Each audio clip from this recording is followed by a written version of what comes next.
Hey everyone, it's Josh from Blockchain DXB and today is the 15th of April 2026 and we are midway in the month of April, guys. And so far as the price of Bitcoin and cryptocurrencies is concerned, Satoshi, things are definitely looking great. And at a macro level, if you look at the numbers, I'm kind of content with what is going on. And the reason for this is pretty simple, Satoshi. Few days ago, President Donald Trump did actually announce blockade news in Straits of Hormuz.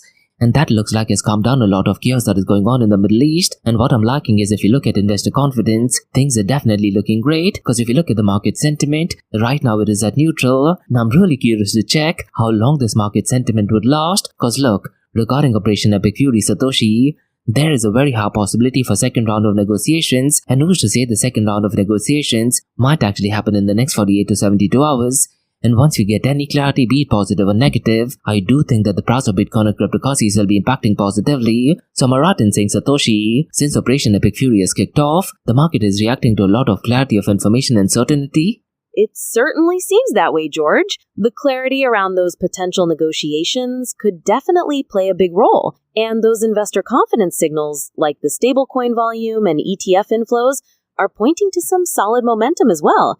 It makes you wonder what the next market driver might be, especially with upcoming news. And what we'll do, Satoshi, in the Blockchain DXB podcast, we'll definitely go ahead and update our listeners. Now, we do have 4 macro level news that we're going to be touching base on today's episode. The first one, guys, is a really interesting one, and this is connected to quantum computing. And a Bitcoin-only company, guys, they have released a readiness paper. Do you want to tell our listeners, Satoshi, what is it that we are going to be discussing later on in today's episode regarding quantum computing? And what is it that the company is actually working on? Absolutely, George. Later in the show, we'll dive into how companies like Presidio Bitcoin are preparing for that potential threat, explaining their readiness plans, the research they've done, and why they believe most Bitcoin addresses aren't at immediate risk. It's a key piece of future-proofing the network. We'll definitely go and delve into that.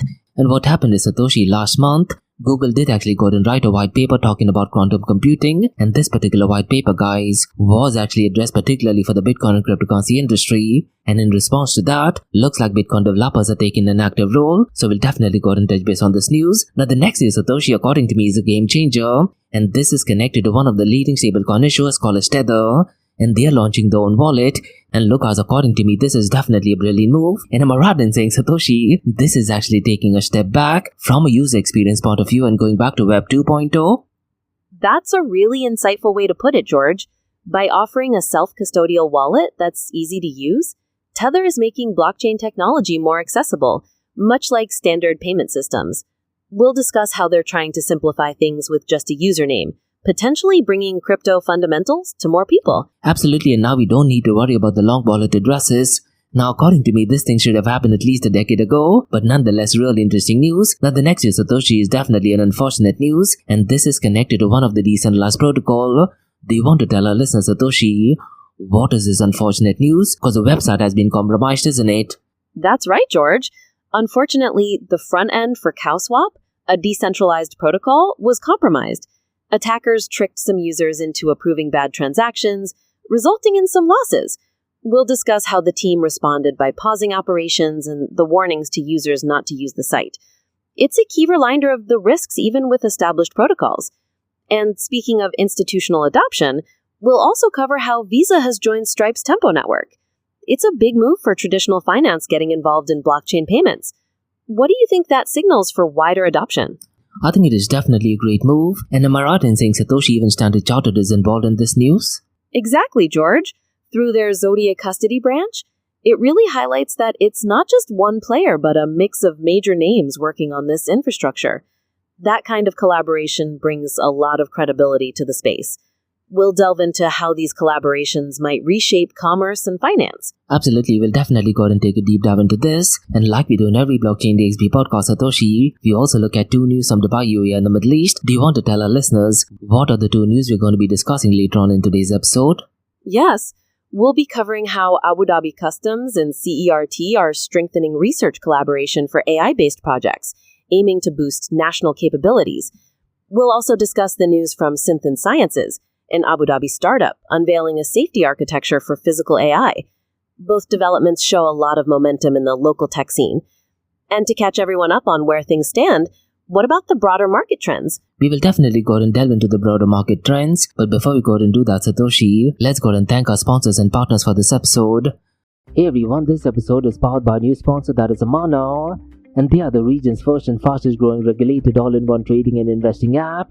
So look guys, whether you're looking into investing in US stocks like Apple or Tesla, or mena giants like ADNOC or Salik, Amana puts the financial markets on your fingertips. It includes gold, foreign exchange, ETFs, futures, commodities, and guess what guys? They have over 375 cryptocurrencies, and this makes them the biggest crypto selection in the region. Now for the Blockchain DXB listeners guys, if you want to go and build long-term wealth without thinking about it every day, explore Amana's pre-built auto investment plans, and all you have to do is set your monthly budget, choose your preferred asset category, and let Amana automate the investing for you. Zero fees, zero lockups, 100% customizable. And here's the thing guys, funding your account is easier than ever. You can fund your account with Apple Pay, Google Pay, credit cards, instant bank deposits, and even crypto wallets. No friction and no hassles. And the best part is guys, let's say if you need support, you would absolutely love Amana for this, cause they offer 24/6 human customer service, as well as a personalized sales support, real people, real help, and the customer support is in English as well as in Arabic. And for the Blockchain DXB listener and community guys, I do have something really exclusive for you. What you can do is register with Amana using the code Blockchain DXB, or you can also use the link that is in the show notes below. And here's the best part guys, once you register, fund your account with a minimum of $100 and at least go ahead and make one trade, and then you'll receive a $100 trading bonus credit to your account the following month. But look guys, it's real important to note, the bonus is non-withdrawable. It is there to help you trade and learn. So look guys, if you're looking for a transparent, powerful and easy to use app, that's Amana for you. So what are you waiting for guys? Download the app now, or you can also visit the website that is amana.app, and don't forget to use the code BlockchainDXB. And Amana guys is all markets one app.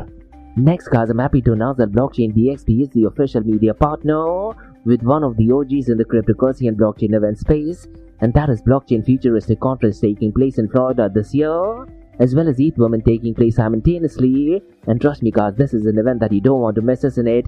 Cause for the very first time, North America's most immersive Web3 event is heading to the United States of America, and the Blockchain Futurist Conference and ETH Women event is actually taking place between the 5th and 6th of November. And the location is absolutely stunning guys. It is taking place at Guitar Hotel at Hard Rock, which is in Hollywood, Florida. That's right guys, palm trees, panels, and the biggest mind in blockchain and cryptocurrencies all in one place. So there will be multi-stage panels, NFT galleries, DeFi showcases, hand-on tech demos, metaverse experiences, even outdoor VIP cabanas, and quite a lot more. And the Guitar Hotel at Hard Rock guys is one of the most iconic venues in the country. So look guys, if you're in the Web3 space, cryptocurrency, Bitcoin, or even artificial intelligence space, or just want to do some serious networking, this is the place that you got to be. And to all of you Blockchain DXB listeners guys, we have something really interesting for you, cause you can get a 25% off the tickets. So just use the code DXB25, and the link to the event as well as the code is in the show notes below. And as an official media partner, I'll be doing exclusive live coverage, interviews, behind the scenes access, and I will be spotlighting some of the most exciting projects shaping the future of decentralized finance tech. So if you're at the venue guys, definitely come and say hi. Maybe we can catch up for a coffee as well. So listen guys, the code is DXB25, and by using this code you will be eligible for a 25% discount. And the event is taking place between the 5th and 6th of November 2025 at the iconic Guitar Hotel at Hard Rock, that is in Hollywood, Florida. And in the show notes below guys, there's all contact details for Blockchain Futuristic Conference Florida 2025, as well as ETH Women. And look guys, this is the future of blockchain technology brought into life, so don't just read about it, be there and head to the website that is futuristconference.com, and go ahead and use the code DXB25. So see you at the event. Next, Advanced Media. Advanced Media guys is the largest distributor of professional video, photo, broadcast and cinematic equipment and accessories in the Middle East and MENA region. With over 2 decades of experience, Advanced Media is now the largest distributor in the Middle East, representing more than 100 recognizable brands, including brands such as Zeiss, DJI, Hasselblad, Red and Rode. As a matter of fact guys, the very mic that I'm recording is being sponsored by Advanced Media as well. And Advanced Media has showrooms in Saudi Arabia and services as well. Looks like they're definitely taking the Middle East by storm. And here's the beautiful thing, guys. They're taking corporate social responsibility very seriously. And they're focusing on 3 P's. That is people, planet, and prosperity. Now listen, guys, if you do want to find out more information regarding the statement of corporate social responsibility, check out the website, that is www.amt.tv.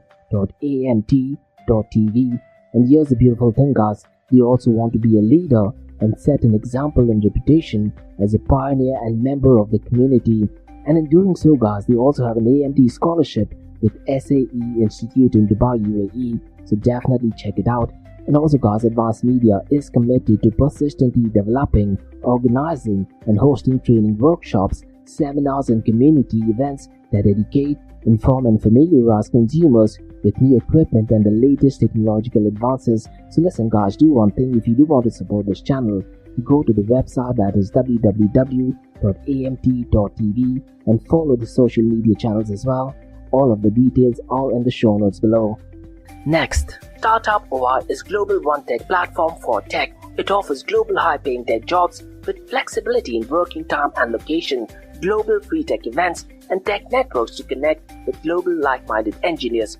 A brilliant platform to listen to the tech experts in Metaverse and to grab their insights. Now listen, all you have to do is download the app Startup OI. If you're using an Android version, go to Google Store and App Store for iOS devices. Alternatively, you can also click on the show notes below to download Startup OI. Next, guys, listen, if you're into fitness, if you're into adventure, if you want to do something wild but still want to keep your health in check, there is a new podcast in town, a podcast focusing on obstacle course race in the Middle East. The podcast is called the Race Pace Podcast. So check out the Race Pace Podcast across all leading platforms. And the Race Pace Podcast is a peer-to-peer community-driven podcast where they talk all about obstacle course race in the Middle East, from Sandstorm to Spartan Race, from Tough Mudder to Desert Warrior Challenge, and also the Government Gulf Games, and quite a lot more. The podcast has interviews with athletes locally and internationally to get inside scoop on how athletes prepare for obstacle course race.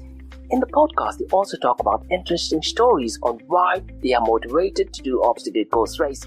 And that's not all. They also plan to release 7 NFTs. And these NFTs are no ordinary. These NFTs will represent every emirate in the UAE. And listen, guys, these NFTs are going to be absolutely massive. So do one thing, go to Spotify, go to iTunes, go to any leading podcasting platform, check out the Race Pace Podcast across all leading platforms.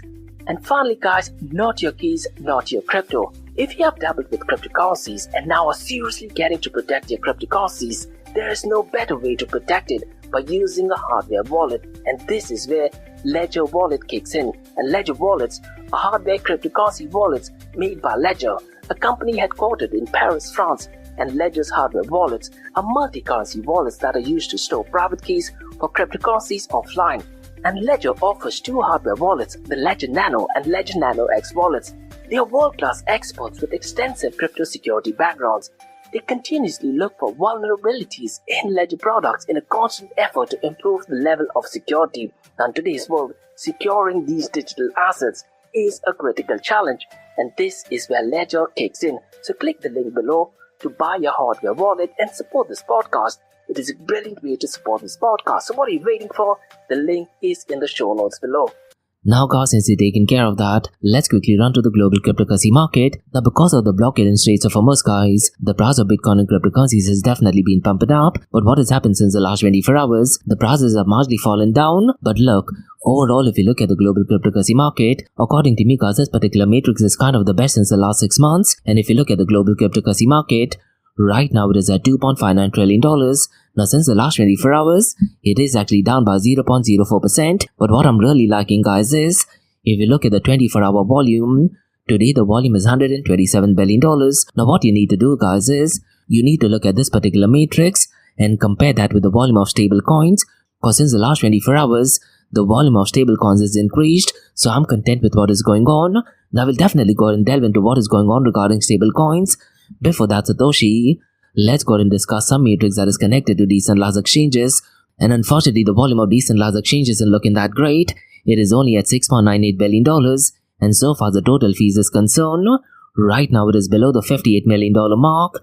$57.38 million to be precise. But what I'm really liking Satoshi since the last week, the total value locked is on an increase, and right now it is at $97.62 billion. But unfortunately, Satoshi, if you look at the decentralized exchange ratio dominance, today it is only at 16.46%. And look, as in 2025, on an average given day, the decentralized exchange dominance used to hover somewhere between the 30 to 40% mark. Hopefully, as and when the prices of Bitcoin and cryptocurrencies pump up, people do go and start using a lot of decentralized exchanges. Now, what has interestingly happened since the last 24 hours, Satoshi, we are seeing inflows in the world of crypto ETFs, and this is accounting to $149.3 million. Now, can you tell our listeners, Satoshi, what is the correlation between crypto ETF inflows and outflows in comparison to the price of Bitcoin and cryptocurrencies? Because according to me, it does give us a very strong assessment as to what the market sentiment is, isn't it? You're spot on, George. High stablecoin volume and ETF inflows typically signal strong demand and investor confidence, often leading to positive price pressure. Conversely, outflows and lower stablecoin activity can suggest caution or profit-taking.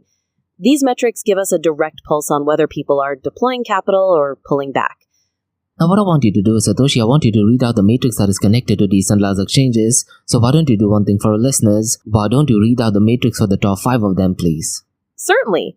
Looking at the top 5 DEX platforms by 24-hour volume, Uniswap leads with $1.53 billion, followed by PancakeSwap at $1.12 billion, Aerodrome at $500.04 million, BisonFi at $368.98 million, and Fluid at $309.55 million. Thank you so much for that, Satoshi. And look, guys, going back to 2025, on an average given day, all of the top 5 exchanges, and I'm talking about decentralized exchange, their matrix was about the $1 billion mark. Let's see if we can see that momentum towards the later part of this year, because in the month of November, Satoshi, there is midterm elections taking place as well as Senate, and according to me, President Donald Trump and his administration will definitely want the prices of Bitcoin and cryptocurrencies to be pumping up, so definitely keep an eye on those matrix, keeping in mind the midterm elections. Now why don't you do one thing, Satoshi? Why don't you read out the matrix that is connected to stablecoin for our listeners, please? You're absolutely right, George. Those November elections could definitely be a significant factor.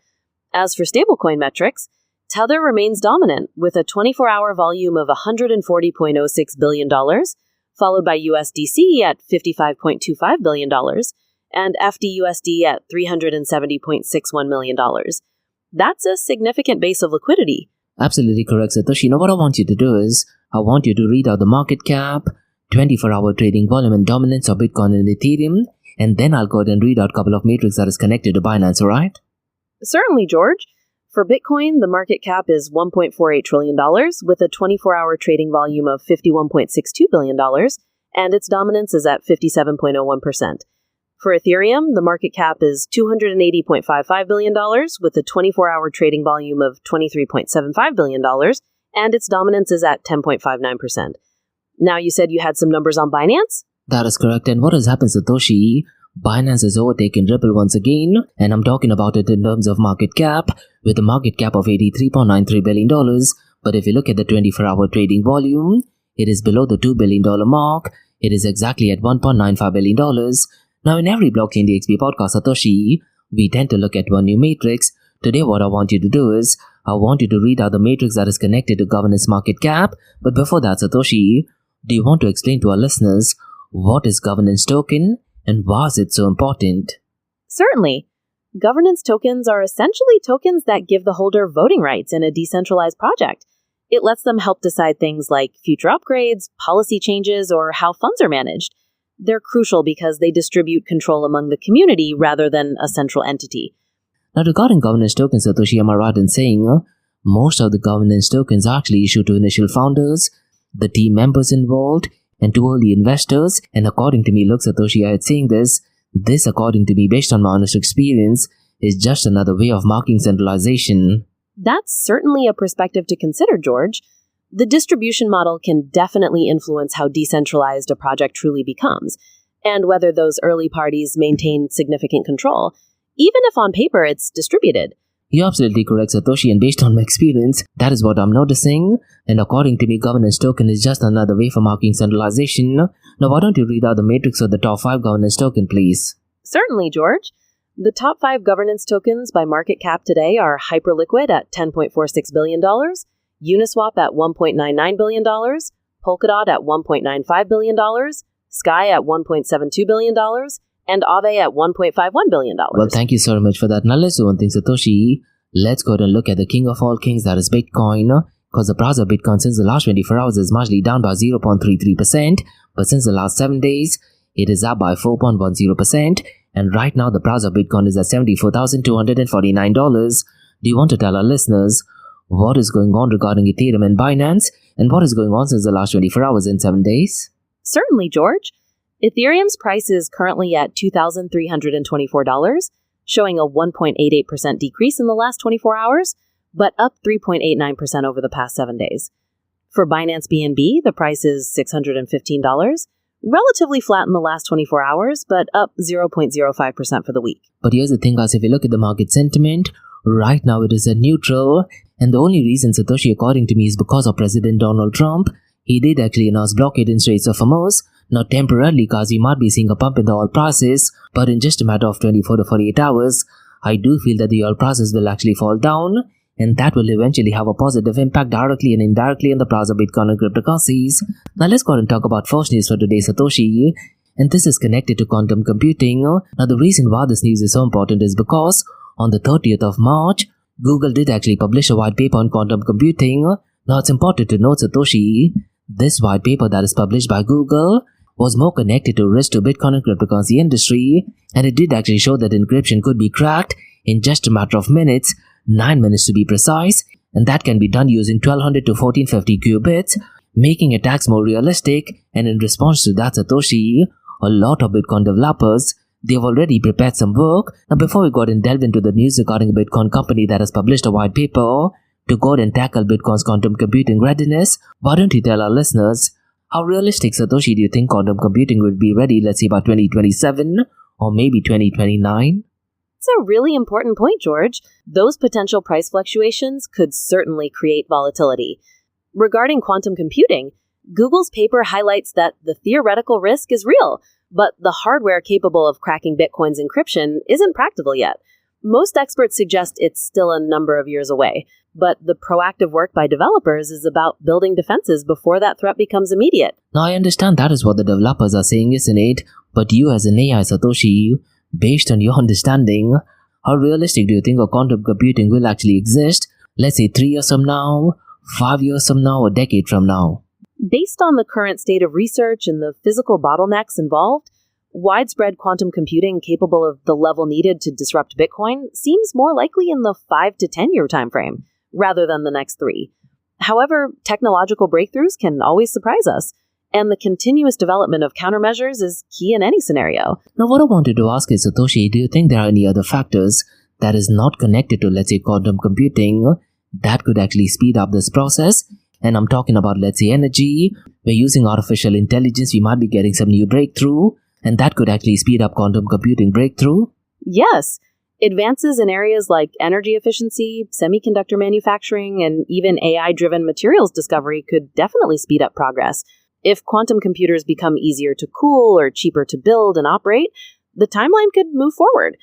Everything is interconnected, so advancements in supporting tech could have a ripple effect. So not only people from the cryptocurrency industry, I think everyone should definitely be keeping an eye on quantum computing threats. Now, as and when we get any update regarding that, we'll definitely go ahead and delve into that. Now let's go ahead and discuss the Bitcoin company called as Presido Bitcoin Satoshi, because they have published a white paper titled Bitcoin's Quantum Computing Readiness. And here's the thing, guys, all of the information is published via GitHub. Now do you want to tell our listeners, Satoshi, what is it that they actually mentioned in this white paper? So there's this company called Presidio Bitcoin, and they've published a white paper titled Bitcoin's Quantum Readiness. The main takeaway here is that the threat isn't an immediate danger to the network itself, and it doesn't jeopardize Bitcoin's core fundamentals like its supply cap or consensus rules. Instead, the primary risk is for targeted theft where public keys are already exposed. Most Bitcoin remains safe because those keys are hidden until a transaction is spent.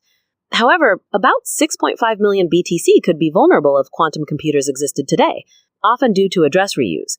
Now, post-quantum crypto solutions exist, but they have trade-offs in size and speed, and Bitcoin will likely adopt a gradual, optional transition approach, though most BTC could be secured within weeks if needed. In a sudden breakthrough, interim defenses could help. The real challenge, though, isn't technology, but coordination across the decentralized ecosystem, where developer attention is already increasing. So you see, George, this company Presidio Bitcoin is providing a roadmap for staying ahead of a credible long-term risk. Anything you want to explore further? I think they have mentioned something called a super loxes in it, Satoshi. Do you want to tell our listeners what that is? Because it is something similar to, let's say, shrinks or shrimps, isn't it? You're right to bring that up, George. They discuss new super locks coming soon, referring to post-quantum cryptography like specific algorithms with names like shrinks and shrimps. These are designed to be secure against quantum computers, creating a much stronger defense than the current signature methods. They're a practical example of how Bitcoin can adapt. Is there another point from the paper you'd like to discuss? Yeah, I wanted to touch base on two things actually. The first thing what they mentioned in the white paper is there is an emergency plan that already in place, isn't it? And that is called as Rapid Response Playbook that does actually allow for soft freezes to recover funds safely, right? That's correct, George. They propose having a rapid response playbook that could allow for temporary measures, like soft freezes, to protect funds during a surprise threat. This adds another layer of security beyond just upgrading cryptography. And the only thing I wanted to add, Satoshi, based on the white paper, looks like Bitcoin is built to evolve because Bitcoin is essentially a flexible software. But here's the thing, guys. In order to go ahead and make any changes, the community needs to get involved. Our wallet service providers need to go ahead and update the software. And more importantly, Satoshi, centralized exchanges and decentralized exchanges need to be on board as well, isn't it? So am I right in saying in order for Bitcoin to be quantum resistant, we are looking at roughly around 18 to 24 months. And this is after the solution is ready. You're right, George. The coordination effort would be massive, requiring developers, miners, wallet providers, and exchanges all to work together. Presidio's white paper stresses that because Bitcoin is flexible software, upgrading is technically possible, and they estimate most BTC could be migrated within weeks if there's consensus. But the challenge of achieving that consensus is definitely key. So let's see how the community reacts to this, and in the Blockchain DXB podcast, we'll definitely go ahead and delve into that. Now let's go ahead and discuss the next news for today, Satoshi, and this is about the leading issue of stablecoin, that is Tether, and they have launched their own wallet, isn't it? Do you want to explain to our listeners what this news is? And then, why don't you tell our listeners the significance and the importance of this news, please? So Tether has launched its own wallet, allowing users to manage digital dollars, gold, and Bitcoin directly.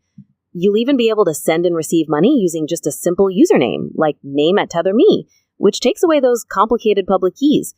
The significance here, George, is that it's a move towards making the technology more approachable, bringing self-custody to everyday users, especially those in high inflation areas who might not have traditional banking access. It's really about trying to bridge the gap between crypto and mainstream payments. Now, am I right in saying, Satoshi, this thing definitely is not a breakthrough as such, because the Web2 world already has these things, isn't it? You're right to bring that up, George. Features like easy-to-remember usernames and intuitive interfaces are common in platforms like Venmo or PayPal.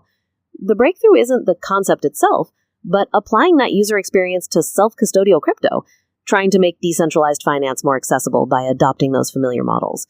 It's really about bridging the two worlds. Now, what I'm really curious to check, Satoshi, let's say if somehow, some way, X is in a position to go ahead and implement that, maybe even Instagram or the social media platform, that would be an absolutely game changer, right?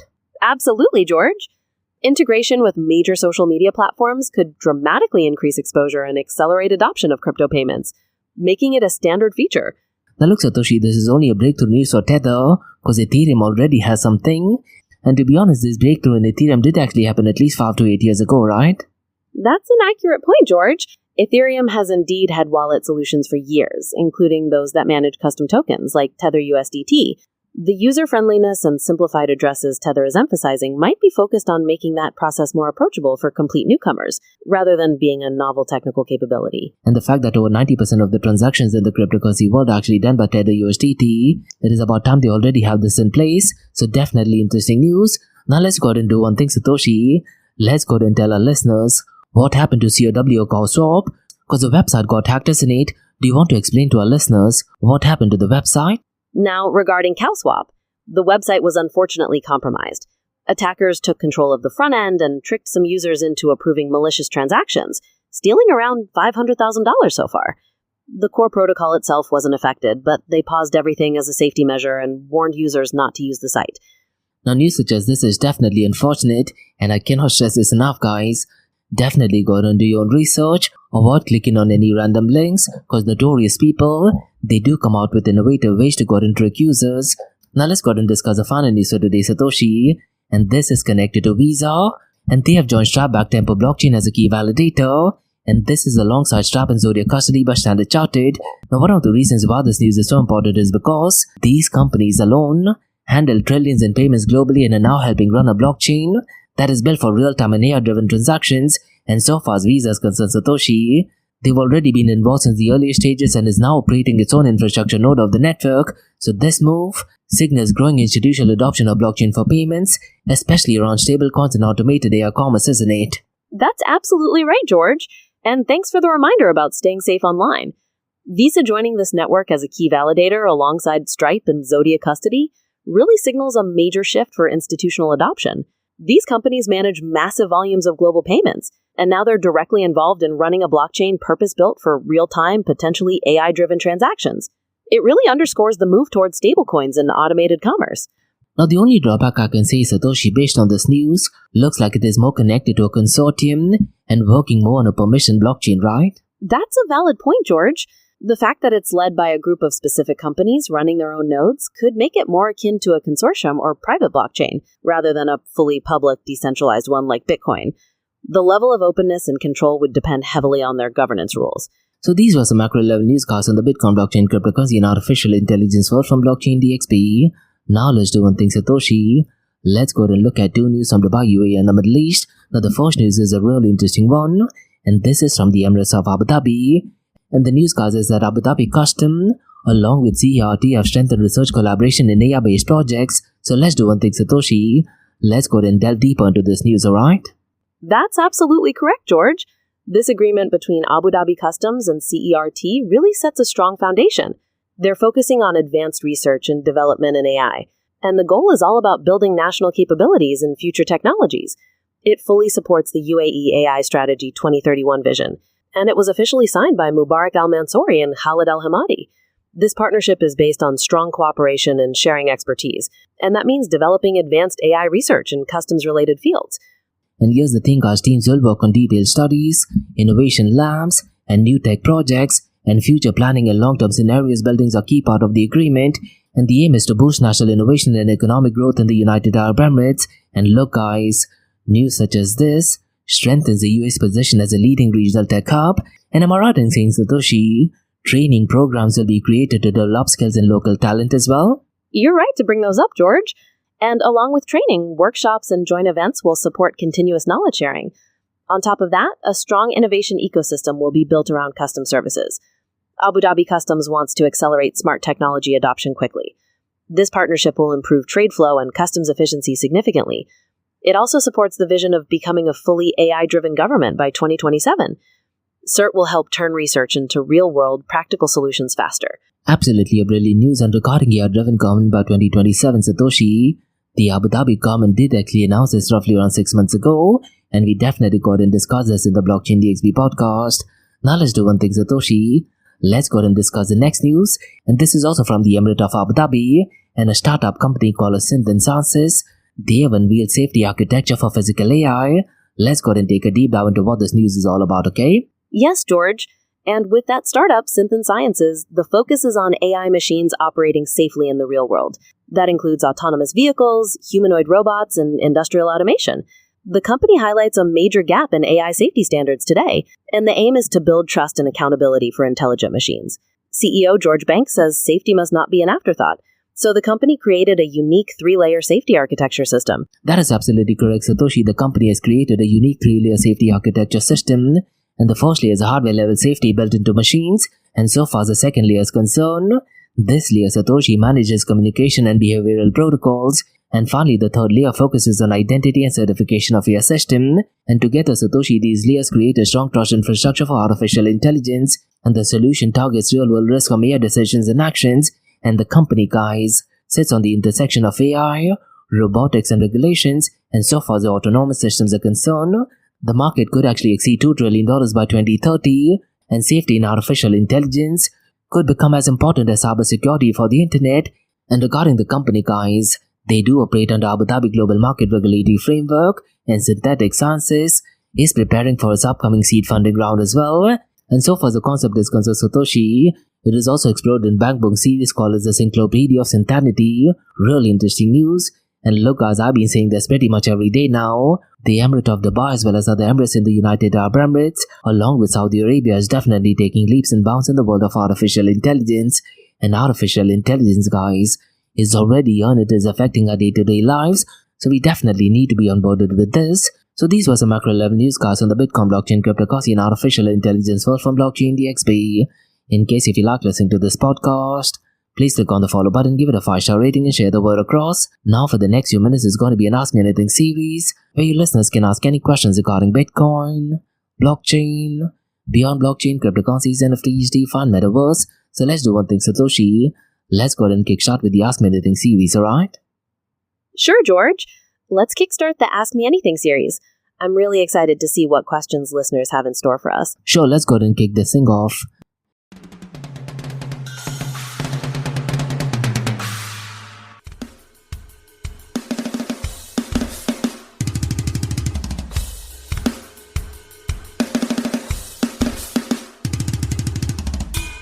Hey everyone, it is Satoshi from the Blockchain DXB podcast, where you listeners can ask any questions regarding Bitcoin, blockchain, cryptocurrencies, NFTs, DeFi, and the metaverse. Rahul asks if institutional players like Visa and Stripe are entering now because of long-term conviction or short-term opportunity. George, what are your thoughts on this? My thoughts regarding this Satoshi revolves around a letter written by Larry Fink, who by the way is the CEO of BlackRock, because now he's a massive advocate of Bitcoin and cryptocurrencies, and he's massively hyping tokenization, isn't it? And here's the thing, Raul, when BlackRock gets involved, whether we like it or not, the entire trajectory of any industry gets changed, and because of that, I do think this is a long-term initiative. Let's say BlackRock were massive detractors of Bitcoin and cryptocurrencies, I don't think we'll be seeing such news, but now because BlackRock has got involved in the game, and along with that a lot of trillion-dollar companies are getting involved, I do think this is definitely a long-term move, maybe a permanent move as well, Satoshi. It definitely seems like Larry Fink's shift at BlackRock plays a significant role. When a company of that size throws its weight behind something, it fundamentally changes the landscape. Do you think that trend will encourage other major financial institutions to move more quickly too, or remain cautious? No, I do think, Satoshi, major financial institutions, whether they like it or not, they will definitely be moving quickly. Because look, you don't want to be the last person getting involved in this, isn't it? And don't want to have any cautious, despite rumors regarding quantum computing threat for the cryptocurrency industry. Now to digress, and when you talk about quantum computing threat to the cryptocurrency industry, Satoshi, am I right in saying financial institutions will be impacted first, and only then the cryptocurrency industry will be impacted, right? That's a critical point, George. Many of the cryptographic systems used by banks and financial institutions are similarly vulnerable to quantum threats. If quantum computing advances quickly, we could see the broader financial system face challenges first, which in turn might drive even more urgency in developing post-quantum solutions, benefiting the crypto industry as well. A classic example, Satoshi, I can think of is, let's say if you have an ATM card, the PIN word is usually 4 numbers, isn't it? And that is something which quantum computing can easily break. Now when you talk about that in context of cryptocurrency industry, you have private keys, you have public keys, which will be significantly tougher to break, isn't it? That's a great analogy, George. Breaking a 4-digit PIN through brute force is a much simpler task for a quantum computer than cracking the complex elliptic curve cryptography behind Bitcoin's private and public keys. The mathematical challenges are just exponentially different. It illustrates why the quantum research is so intense on the crypto side. That is absolutely correct, Satoshi. And going back to Raul's question, I do feel a lot of institutional investors will definitely be looking at it from a long-term point of view. So definitely an interesting question. And that's about all, guys. I'm the Ask Me Anything season Blockchain DXB. In case you like listening to this podcast, please click on the follow button, give it a 5-star rating and share the word across. Remember, Monday to Thursdays we have Blockchain DXB podcast, where we look at the process, we look at the latest technological development, we talk about different partnerships, and right now, guys, geopolitics is directly impacting the price of Bitcoin and cryptocurrencies. And President Donald Trump, according to me, is definitely making Bitcoin and cryptocurrencies great again. And in the Blockchain DXB podcast, we also delve into macro level news. Then, guys, we look at 2 news from Dubai, UAE and the Middle East. We talk about the latest technological development. Artificial intelligence is definitely a hot topic in the Middle East. And what you're listening to right now is the Ask Me Anything series, where you listeners can ask any questions regarding Bitcoin, blockchain, beyond blockchain, cryptocurrencies, NFTs, DeFi and Metaverse. So thanks so much for listening, guys, and have a nice one. Bye-bye.